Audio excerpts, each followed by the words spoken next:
Hi friends, I'm back. I hope you got to take a little bit of a break and stretch your legs. Now it is my turn. I'm going to read to you. We're going to read about Australia, England, and Thailand. So I'm going to go back to my table of contents like we talked about in part 1, and I'm going to find Australia on my list. And I see, like we talked about before, that Australia is on page 6. So I'm going to turn to that page. And let's get started. Remember, we are looking for clues about the word mobile and what it means.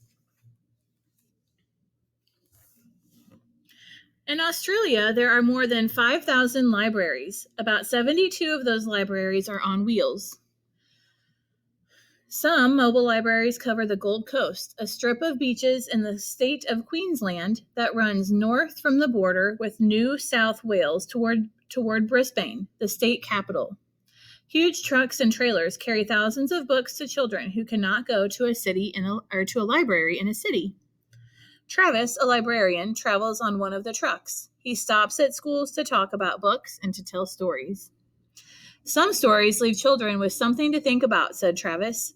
Others bring laughter or tears. Stories can get kids excited about books and reading, so they borrow lots of books. The mobile library that Travis runs is more than a truck. It is a solar-powered high-tech library. The solar panel is on the top of the truck. Inside are 6 computers and a printer powered by a UPS, which means uninterrupted power supply unit, which is charged from a bank of batteries. The truck comes with 3 air conditioning units, 2 banks of fluorescent lights, 9 spotlights, and a stereo system with surround sound. It also features a wheelchair lift, a microwave oven, a small refrigerator, a toilet, and 2 sinks. All of these units are powered by a bank of constantly recharging batteries. The solar panel provides a small current to the batteries that keeps them alive and running. Wow, that is so cool. It's like a little house on wheels. And it provides its own power, which is really energy efficient and good for the environment. All right, the next country we're going to read about to find some more clues about the word mobile is England. So I'm going to go back to my table of contents. Okay, and I am going to look for the word England. Okay, and I see that England starts on page 12. So now I can turn to page 12 and get right to work. All right.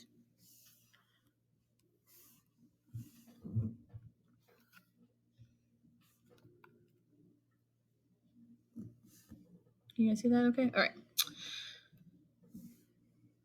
The Blackpool Beach Library brings books directly to people who are enjoying their summer holiday at the beach. The library is a wheelbarrow. The 2 library assistants cart the books up and down the beach. Borrowers needn't join the Blackpool Library. When they finish reading the books, they simply return them to the wheelbarrow when it comes by another day. The people at the Blackpool Library believe that it is important to promote the joy of reading. Libraries are services, not buildings, says one librarian. So besides donkey rides and lemonade stands, this beach offers books. England has other types of mobile libraries as well. Share a Book is a children's mobile library van in Gloucester, a county in England. A librarian travels with the van to the countryside where children don't have access to a regular public library. Many children don't have books at home to read and share with their parents. Share a Book has special books for children for whom English is a second language. They also offer toddler story times and take part in special celebrations in the area. That's so cool. There are so many different ways to get books in this country or in this world. All right, the last country we're going to read about that we can try to find clues for the word mobile is Thailand. So I know by looking at the table of contents earlier that Thailand starts on page 28. So I'm going to flip to page 28.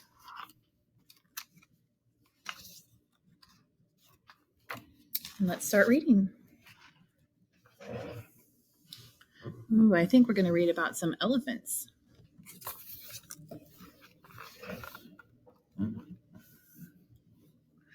In Omkai, a region of northern Thailand, there are no schools or libraries. Tribal people cannot read or write. The government of Thailand hopes to change that with a literacy program that includes bringing books to remote villages in the jungle. A number of these villages can be reached only on foot. This makes transportation difficult, especially during the rainy season. How do you get books to people who need them most when they live in hard-to-reach mountainous regions of northern Thailand? Elephants.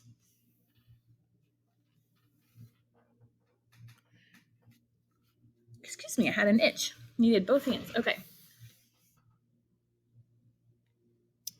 The Chiang Mai Non-Formal Education Center had the idea to use elephants as libraries. Elephants are already being used here to plow the paddy fields and to carry logs and crops. Now more than 20 elephants in the Omkai region are used to carry books. The elephant teams spend 2 or 3 days in each village. Each trip covers 7 or 8 villages, so it takes each elephant team 18 to 20 days to complete a round trip.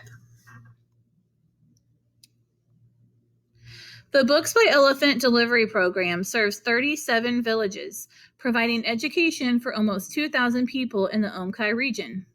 They have even designed special metal slates that won't break when carried on the elephants' backs across the rough terrain. These slates are used to teach the children to write and read. There are also 2-person teams carrying books to about 16 villages, bringing learning materials to another 600 people. In Bangkok, the capital of Thailand, old train carriages have been transformed into a library. The train is called Hong Rutphai Yawachon, which means library train for young people. The train serves the homeless children of Bangkok.